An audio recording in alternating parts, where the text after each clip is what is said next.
থাইল্যান্ডে নারকেল সংগ্রহের এক অনন্য প্রথা রয়েছে।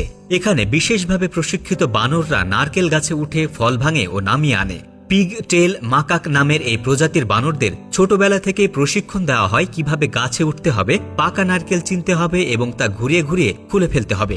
মানুষ যেখানে ঘন্টায় কয়েকটি নারকেল তুলতে পারে, সেখানে একটি বানর দিনে শতাধিক নারকেলও তুলতে পারে। তবে এই প্রথা নিয়ে বিতর্কও আছে। প্রাণী অধিকার সংগঠনগুলো মনে করে বানরদের জোরপূর্বক শ্রমে ব্যবহার করা অমানবিক। তবুও থাইল্যান্ডের অনেক এলাকায় এই প্রথা আজও বহাল আছে। থাইল্যান্ডে নারকেল ভাঙার জন্য প্রশিক্ষণ দেওয়া হয় বানরদের, যারা দিনে ৮০ থেকে ১০০টি পর্যন্ত নারকেল নামিয়ে দিতে পারে গাছ থেকে। এই পদ্ধতি যতই অদ্ভুত মনে হোক না কেন, দক্ষিণ পূর্ব এশিয়ার অনেক অঞ্চলে এটা বহু পুরনো প্রথা। থাইল্যান্ডের কিছু প্রদেশে, বিশেষ করে যেখানে নারকেল চাষ ব্যাপকভাবে হয়, সেখানে বানরদের ব্যবহার করা হয় শ্রমিক হিসাবে। কারণ অনেক সময় গাছে ওঠা বিপজ্জনক হয়ে পড়ে মানুষের জন্য, বিশেষ করে যেসব গাছ ১০ মিটার বা তার চেয়ে বেশি উঁচু। সেখানে বানরগুলো সহজেই গাছে চড়ে যেতে পারে, ডালে ঝুলে নারকেল চিনে সেটাকে ঘুরিয়ে ঘুরিয়ে নামিয়ে দিতে পারে। এতে সময় বাঁচে এবং অনেক কম শ্রমে অধিক ফল পাওয়া যায়। এই বানরগুলো সাধারণত পিক টেলড ম্যাকাক নামে পরিচিত এক ধরনের বুদ্ধিমান প্রজাতির। তাদের ছোটবেলা থেকে প্রশিক্ষণ দেওয়া হয় বিশেষভাবে তৈরি ট্রেনিং স্কুলে।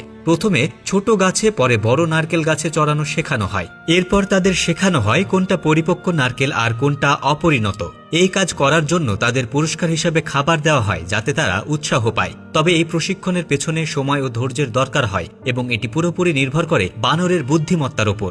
একটি প্রশিক্ষিত বানর দিনে ৬ থেকে ৭ ঘন্টা কাজ করতে পারে। হিসাব করে দেখা গেছে, একজন মানুষ যেখানে দিনে ৩০ থেকে ৪০টি নারকেল তুলতে পারে, সেখানে একটি বানর তুলতে পারে প্রায় ৩ গুণ।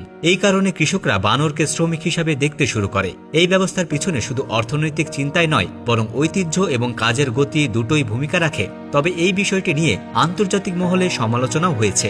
অনেক প্রাণী অধিকার সংস্থা এই পদ্ধতিকে প্রাণী শ্রম বলে আখ্যা দিয়েছে এবং এটিকে নিষ্ঠুরতা হিসাবে চিহ্নিত করেছে। তারা বলছে, বানরদের শিকল দিয়ে বেঁধে রাখা, দীর্ঘ সময় ধরে কাজ করানো এবং সঠিক পরিবেশে না রাখা, এসব বিষয় নিয়ে প্রশ্ন তোলা উচিত। এমনকি কিছু কোম্পানি যারা আন্তর্জাতিক বাজারে নারকেল ভিত্তিক পণ্য রপ্তানি করে, তারা এখন ঘোষণা দিয়েছে এই ধরনের প্রাণী নির্ভর নারকেল সংগ্রহ থেকে তারা সরে আসবে। তবে থাইল্যান্ড সরকার বলছে, বানরের মাধ্যমে নারকেল সংগ্রহ এখন একটি ক্ষুদ্র পরিসরের কাজ এবং এটি ধীরে ধীরে আধুনিক যন্ত্রপাতির মাধ্যমে প্রতিস্থাপিত হচ্ছে। তারা বলছে, যেসব জায়গায় বানর ব্যবহৃত হচ্ছে সেখানেও এখন নিয়মিত তদারকি করা হচ্ছে, যেন প্রাণীদের কোনো কষ্ট না হয়। যদিও এই কাজটি থেমে যায়নি, কিন্তু এর পরিমাণ আগের তুলনায় অনেক কমে গেছে। বন্ধুরা, আপনি কোথায় থেকে আমাদের এই ভিডিওটি দেখছেন তা কমেন্ট করে জানিয়ে দিন। আমরা পরবর্তী ভিডিওতে আপনাকে ধন্যবাদ জানাতে ভুলব না। এতক্ষণ সাথে থাকার জন্য ধন্যবাদ।